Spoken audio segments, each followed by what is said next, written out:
위치 추적을 못하게 하려고 휴대전화가 아닌 무선 호출기를 쓰게 했는데 이게 되레 무기가 돼버렸습니다. 주진희 기자와 더 이야기 나눠보겠습니다. 어서 오십시오.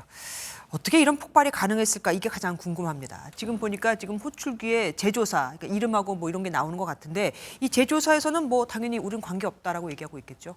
네, 그렇습니다. 말씀하신 대로 파편을 보면 제조업체와 모델명까지 나와 있는데 바로 대만의 제조업체입니다. 네. 이 대만 제조업체에서는 적극 해명에 나섰습니다.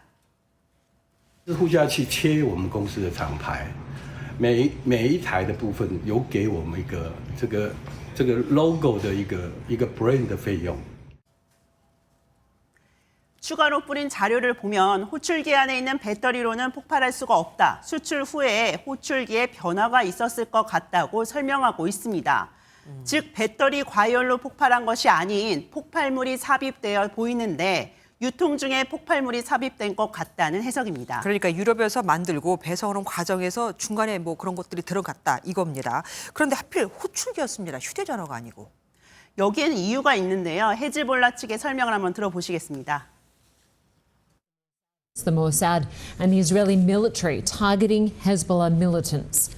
A Lebanese security source tells CNN the devices were new and had been purchased by Hezbollah in recent months. 즉 핸드폰은 악성 코드를 심어두면 도감청에다가 GPS로 위치 추적까지 가능하니까 헤즈볼라 최고 지도자가 최근 주요 지역에서 핸드폰 사용을 금지했다고 합니다. 네. 때문에 최근 새로운 브랜드로다가 3천여 개의 호출기를 주문을 했는데 이 첩보가 생 것으로 보입니다. 그렇다면 정말 오랜 기간 천천히 지금 준비를 해온 겁니다. 사실 모사드나 이스라엘군은 이런 통신 업체를 갖고 이런 일들을 좀 해왔었어요. 네, 맞습니다. 영화에서나 나올 법한 이런 통신기기를 이용한 작전은 이스라엘 측이 종종 해왔던 것으로 알려지고 있습니다. 네. Palestinian bomb maker who the Israelis located, and they managed to get a cell phone to him. And when he put it up to his ear, it detonated and they killed him.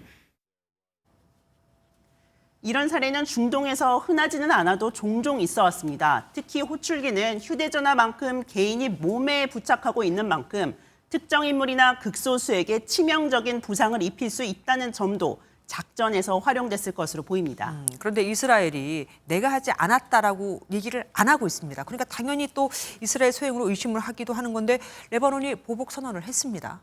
네, 사실 이 테러도 묘한 시기에 발생했습니다. 이스라엘 내각이 레바논 접경 지역 주민들의 귀환을 대헤즈볼라 전쟁의 공식 목표로 삼겠다고 발표한 지 몇 시간 만에 발생한 일입니다. 또 16일에는 헤즈볼라의 이스라엘 전직 요인 암살 시도에 대한 저지도 있었고요. 네. 여기에 호출기 테러가 발생하니 긴장은 고조될 수밖에 없습니다. 네. 다만 전면전보다는 치명상을 입히는 방식의 보복이 있을 가능성이 높아진 상황이고요. 네.